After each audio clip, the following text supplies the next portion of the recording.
Greetings to the 220 of you who've been kind enough to subscribe. I guess there's some interesting stuff going on in this channel, and I really appreciate the subscribes and the likes and the great feedback in the comments questions. Hope I've been able to answer anything you've asked. Limited knowledge, but getting better and better. Today we're going to be installing a new thermistor in the hot block. As you know, I've had issues before with temperature control. I've done grounding mods. I've done a couple of different things to try to get a hold of it. Nothing as of late really been bothering me, but it's always been a little awkward that the thermistor is just sort of sitting there inside the hot block, and we'll see that when we get it taken apart. And so what I wanted to do was get something with a little bit better of a physical contact with the hot block. And so this thermistor is actually epoxied into this little brass nut, which my hope is this will give it a little better temperature sensing ability and some, sort of better meshing with the actual metal temperature. I've noticed when doing PETG prints that if I print at where PETG should be, around 245 to 250 C, that it strings like crazy. Let me grab one. It strings like crazy inside, and it could be the PETG, it could be me, it could be settings, there's a lot of things. But I noticed that I got it cooler and cooler and cooler and cooler, all the way down to 220 C, and I was still able to print, which makes me think that my temperature is being under-read significantly, meaning that at 220 to my reading, I'm actually, somewhere in the 235 to 240 range. So that's the goal today. So you can see the printer's still doing quite well. 12 days, a little over 11 hours of printing. Had lots of fun with it. And let's get this thing torn apart and start looking at making this replacement. Alright, off comes the fan. I've gotten really good at this, but it's been a while. I don't think I've actually taken this apart for at least a month now. I've just been enjoying designing and printing. I've gotten myself into quite a bit of OpenSCAD. Should have some links there to the MacBook Pro Retina connector, or Gym Connect, that I've been working on redesigning. Problem I ran into with that one was that everybody's connectors are different, whether you have the Apple cables or a specific type of USB cable or whatever. So it made for a great customizer type OpenSCAD design. Oh yeah, there's something else I did I hadn't showed off. I popped a little piece of the Geno pad in there to try to make a better bonding between the heat sink and the cooling block here. So, don't know how much great that's done, but it's there and it seems to be working. Alright, so next thing we're going to do is go ahead and get this thing off. Got a little piece of PETG filament still in here. So we'll disconnect the stepper motor.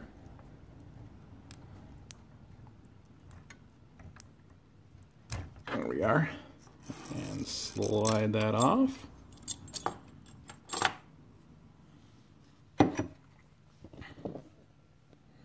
So now we've got it sort of stripped down.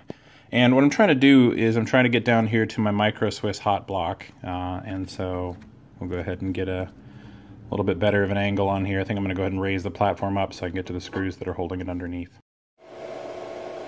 Alright, so I cleared out that piece of filament there.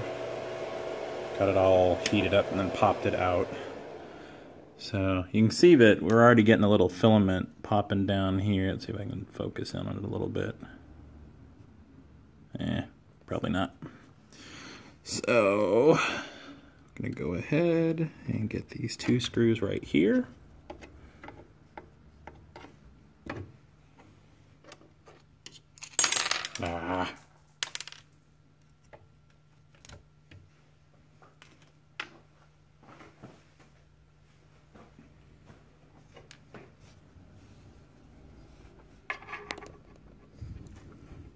This is why these little ball heads are so great, is you don't usually require a head-on to be able to get to it.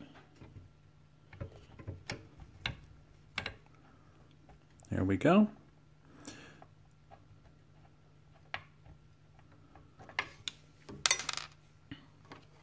And we've got that out.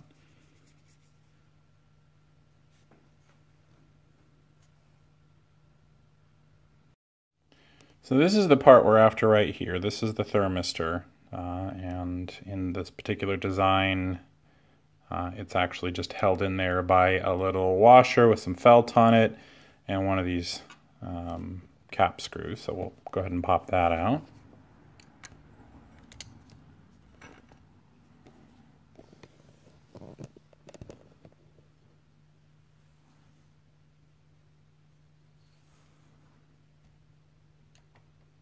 This thing is still stupidly hot, and I should not be working on it at this temperature, but I am going to. Alright, so now we've got the thermistor screw out, and you can see in here, let's get a better close-up on what's going on here. This thing just sort of floats inside the hole. So we've got a little connector up here, so we're going to disconnect it. Oop. And it, just like that, I popped it out, so I kind of just dropped it. But there's the thermistor itself, and this has caused a lot of people problems. It's an okay design, there's nothing wrong with it, but you can see these two little wires that come out of the thermistor. They want to touch each other. It just seems like that's a big problem. And so they're wrapped in a high temperature sort of plastic insulation there to keep them from touching each other. But this thing is just floating inside that hole. And so the hope is that you've got enough contact, or that when you tighten that down, you know, you got it sufficiently in there that it's reading the temperature of the actual hot block itself. But you can see there's a lot of things that can go wrong. There's a lot of transfers that you might be missing as far as heat and temperature. So what I'd like to do is put the new one in this threaded hole here, which I believe is what that hole is designed for. I was never able to figure out another reason other than holding this little thing in. So my understanding, here we go, my understanding is that when you thread this directly in, I then have direct metal-to-metal contact between the hot block itself and the thermistor. So that'll be our next step. As expected, this threads in real nicely into that little hole. It's actually about the perfect depth. It's the perfect thread. So these are matched up quite nicely, and that's what I'm looking for. So I can just go ahead and plug this into the existing connector here for reading this, but this kit includes everything I would need to make a much more positive connection. We have a nice little, I guess, female connector here that matches nicely to this one, so that we can make a nice solid connection instead of having it pull out easily. And they even included the pins to crimp on and put inside this connector here, so that we can get this whole thing to work together and real nicely. So that's what I'm going to do. We're going to go ahead and cut the old head off, this old one here, and then we're going to splice the new connector into place. And I can either do that, or I could thread this thing back all the way through. You kind of see it a little further back here. Nice and blurry there. There we go.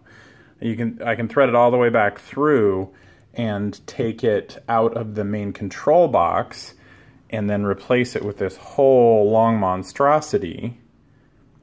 Or, like I said, they include pins and another connector.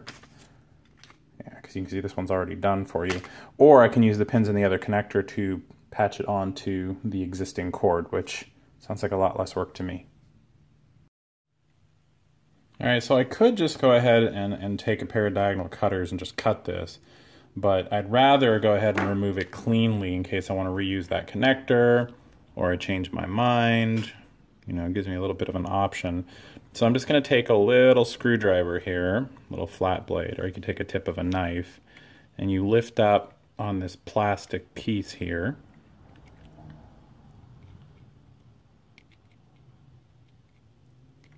Now, let's go for the knife approach on this one.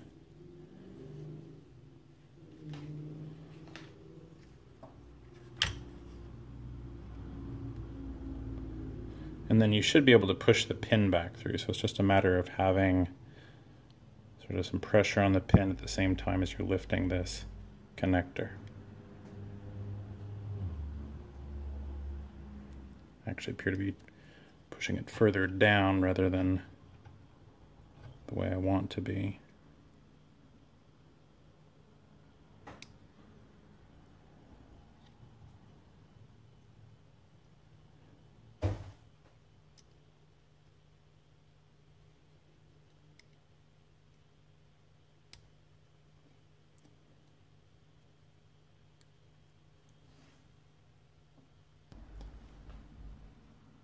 Alright, I had to say some not nice things to it to make it work, so I'll kind of lift it up, and you can see this is typically a one-way thing.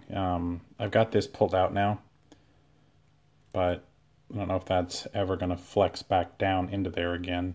I bent it up a little bit, so let's do the same thing over here. We'll pull out, sort of open up a, oh, it's tough to get a good angle for you here. Sort of pull out on the pin so that it gets a good angle and I can get in there, and then sort of catch the lip of that plastic.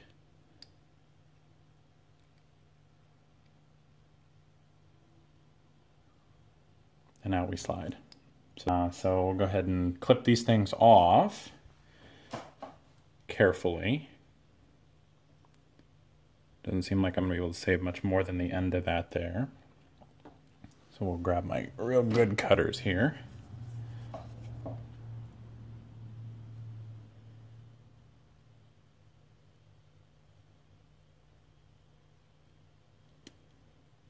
That one's gone.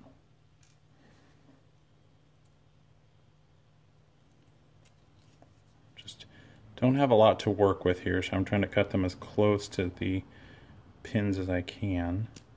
There, we got that one done. Now we'll take our handy dandy wire strippers here.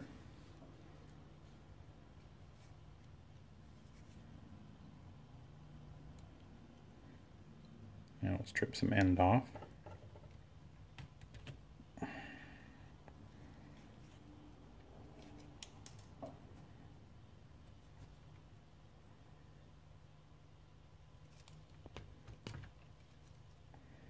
These actually appear to be smaller than my 2220 gauge wire strippers. Might be 18 gauge wire, which just means that I'll have to take and be very careful about stripping it with the wire cutter.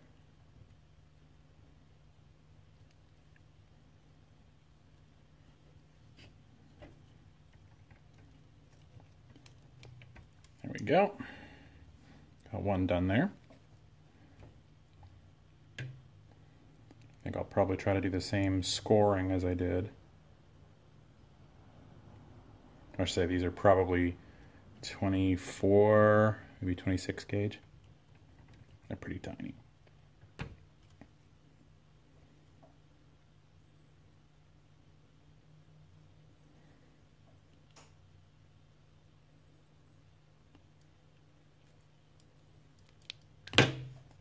Yay, there we go. So we've got those two stripped.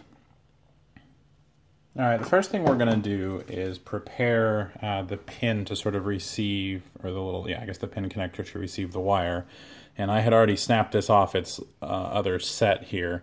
So we're going to go ahead and get in here and just sort of cut this carrier off. It's not part of the actual pin. There we go. And so now it's nice and flush. The next thing we're going to do is I've sort of given this a little bit of a twist so that that's not going to fray out when I slide the pin on.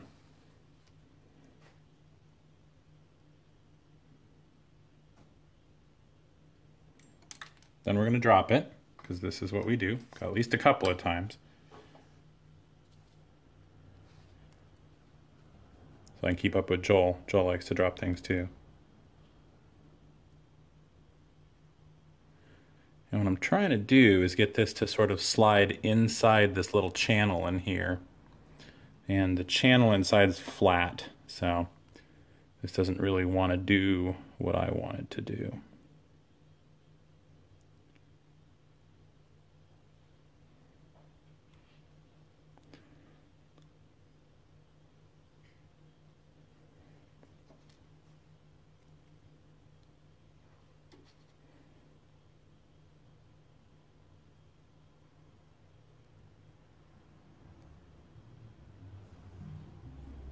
almost got it. Still splayed a little bit.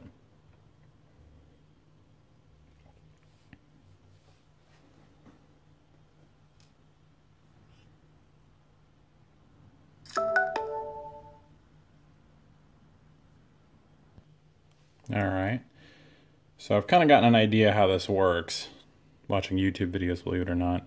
So I'm going to slide this thing in here without that, and the first thing we're going to be crimping is there's two sort of flanged tiers, the one I needed to ignore apparently. There's a set right here that's actually going to wrap around the wire head itself, and then this second set here wraps around the insulation, and that forms the grip around the whole cable, or around the whole cable.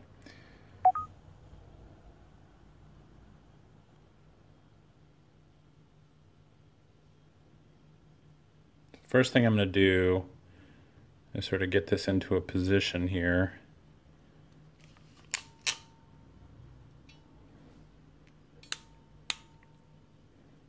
Where I can just get this in and sort of flush up against the edge.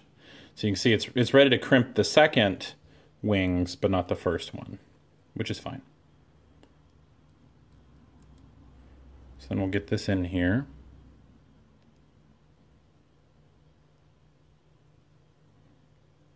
There we go.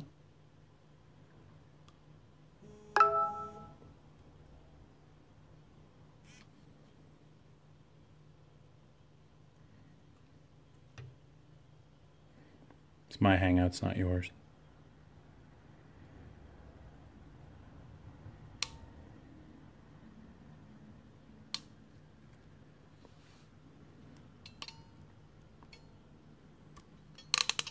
All right. Did I luck out? I did. That's wrapped real nicely around there. So now we'll go to the second tier here. And I'm just going to go kind of the next size up and pop this in here all the way back to the insulation.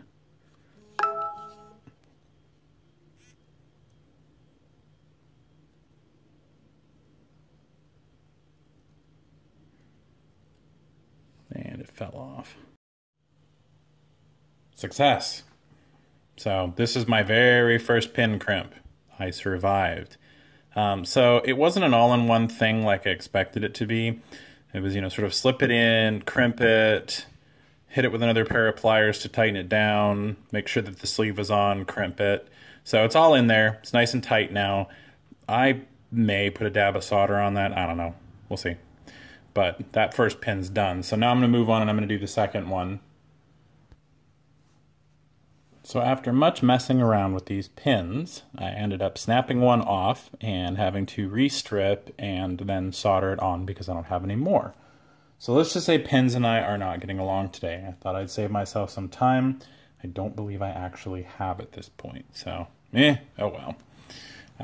So the next part of this is to go ahead and dock the pins inside their little plastic holder, which I will find. There we are. I'm looking to see if there's any sort of up or down here, but it looks like I can just snap in like that. I might have that backwards. Let's see if it goes any better the other way.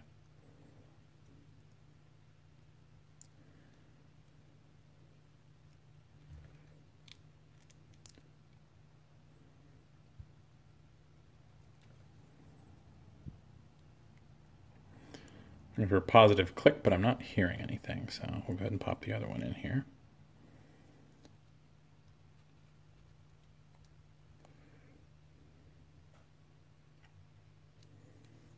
Just covered in solder, so of course it's not going to fit anymore.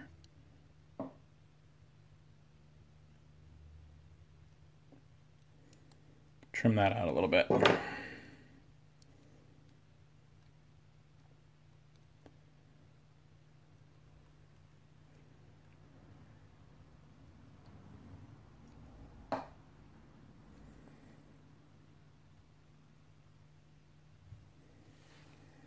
This is where I need that time machine to go back when I said, let's make it real nice and we'll cut off that other head so that it mates cleanly. and kick myself really hard.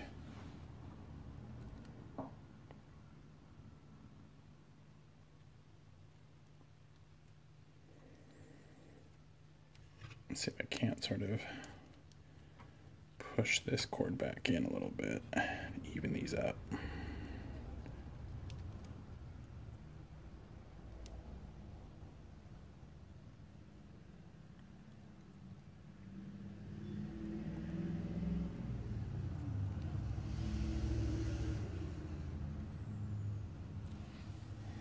All right, so that's terrible. We're going to go ahead and go with a plan B here.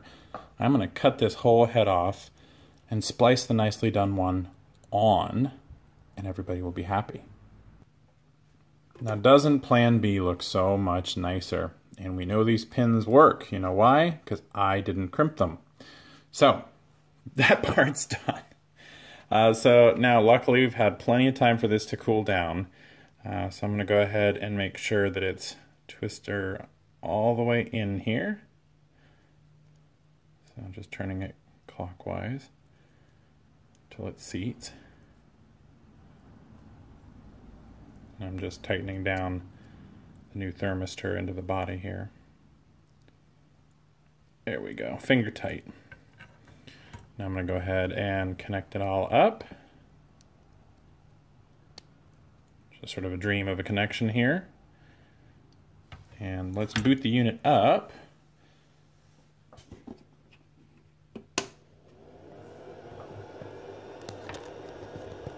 And see if we're actually recognizing a temperature. There we are. So if you got an error on here, or if it wasn't reading a temperature, then you'd know that you either busted a wire here or you made a poor connection. But just for example, go ahead and disconnect it. And you get that deaf error showing that it's unable to read either of the temperature probes, which means it will not work for either of them. So now to reassemble. So I've got this back in. Take the screws.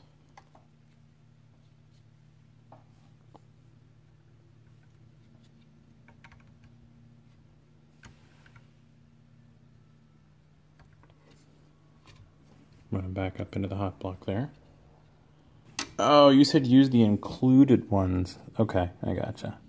These are much shorter, and so I shouldn't be having as much trouble lining this up. Sorry, took a while for it to travel back in time so I could hear you. There we go.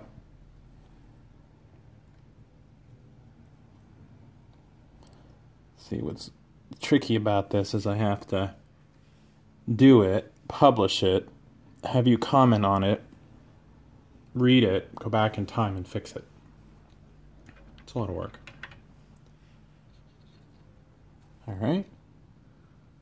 I'm going to try to reuse this Geno pad here, so it's because I'm cheap.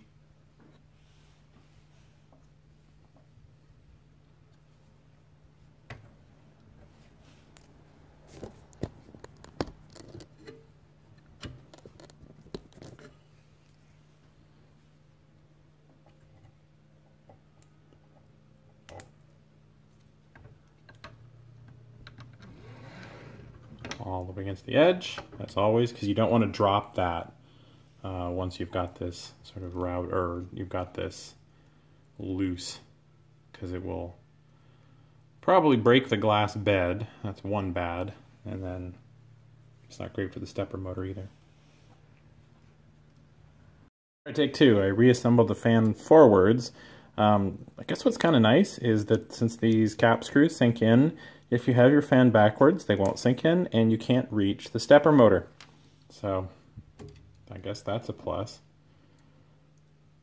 So I'll go ahead and reassemble this. Again, I'm going to be careful that I'm not pinching any wires, so just looking through this here.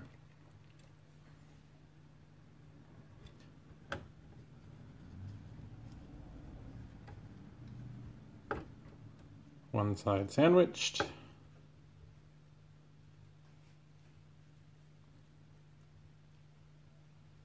Other side looks good. And we cinch that nice and tight so that that Geno pad sort of bites into the cooling block and the heat sink. So we'll tuck our new wires sort of around here. We'll run our cooling fan.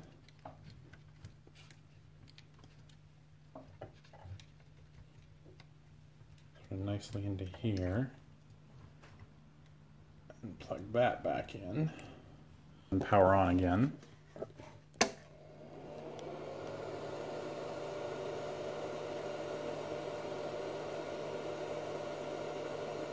Looking good.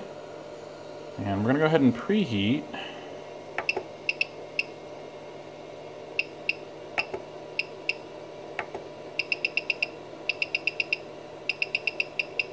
To a temperature where I should start seeing the little bit of PETG that's in there flow.